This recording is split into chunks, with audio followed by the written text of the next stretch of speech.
Welcome to the Deep Dive. We're here to cut through the noise and really get to the heart of important concepts.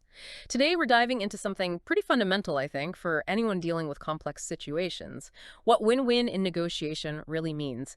And for this chat, we're drawing insights from the book Project Management for Project Managers by Orlando Casabom. Yeah, and it's such a vital topic, isn't it? I mean, Yeah. think about it. Resource allocation, team conflicts, stakeholder expectations. Negotiation is just constant in project management and really in almost any job.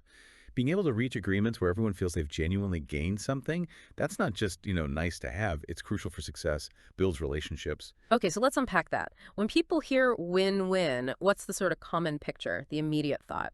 And how might that miss the mark?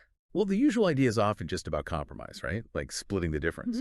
But true win-win, it's deeper than that. It's fundamentally about collaboration, transparency, shared outcomes. Mhm. It's definitely not a competition where one side winning means the other has to lose.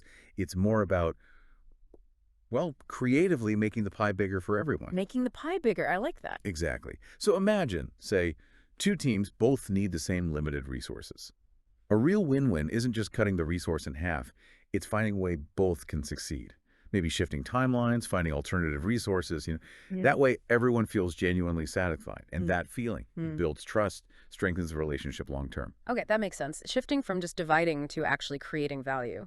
So here's where it gets really interesting. Thinking about what a win-win approach is not based on our sources, this Sure. idea of employing a minimally open strategy to avoid risks. That's flagged as incorrect, but I mean, isn't being cautious smart, especially with risks? What's the danger there that makes it not win-win? That's a really good point, and it feels logical, right? Protect yourself.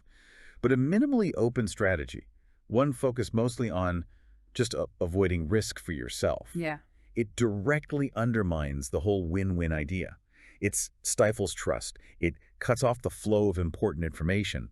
And that almost always leads to negotiations feeling guarded, maybe even adversarial. Right, because you can't build something mutual if you're holding your cards too close. Exactly. If you're only sharing the bare minimum, how can the other party truly understand what you need, your underlying interests? Yeah. And how can you understand theirs? You can't really co-create a solution that way. It just doesn't work. Okay. And what about the other incorrect approach mentioned? Trying to convince the other party as from the beginning. That sounds like, well, standard negotiation for a lot of people. It does, doesn't it? It's a very common impulse.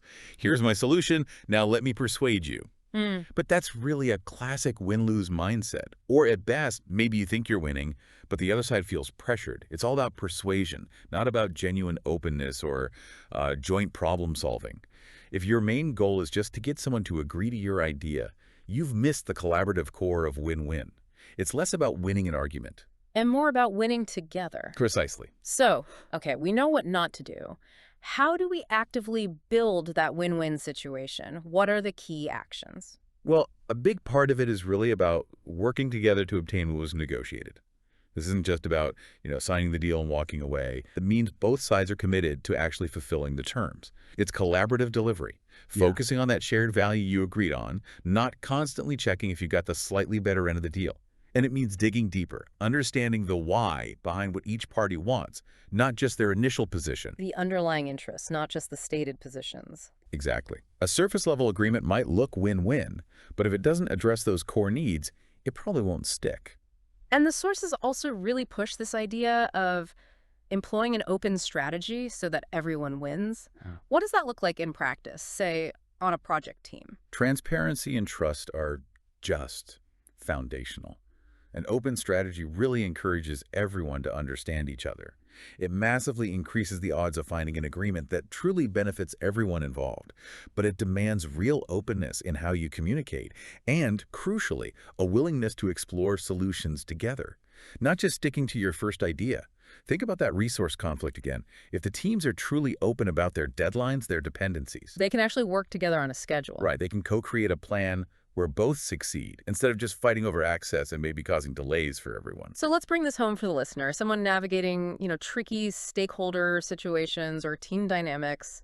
What's the bottom line here? Why is mastering this so essential? Um, Fundamentally, the core values are collaboration, openness, and aiming for mutual satisfaction. It's about focusing on that common ground and thinking long-term about the relationship. When you do that, you create outcomes where everyone feels respected, feels invested.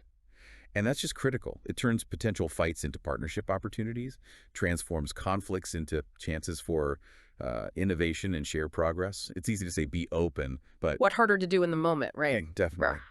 The real challenge is often overcoming that instinct to just protect our own position and instead embracing a bit of vulnerability for genuine collaboration. That definitely gives us something to think about. It kind of leaves us with the bigger question, doesn't it? How can we consciously apply this win-win mindset, not just in formal negotiations, but in our everyday interactions too, to turn those moments into chances for shared success and stronger relationships? That's the key question, isn't it? And if you want to explore these ideas further, really delve into the practicalities, we highly recommend checking out the book Project Management for Project Managers by Orlando Casabone. Thanks for joining us on the deep dive.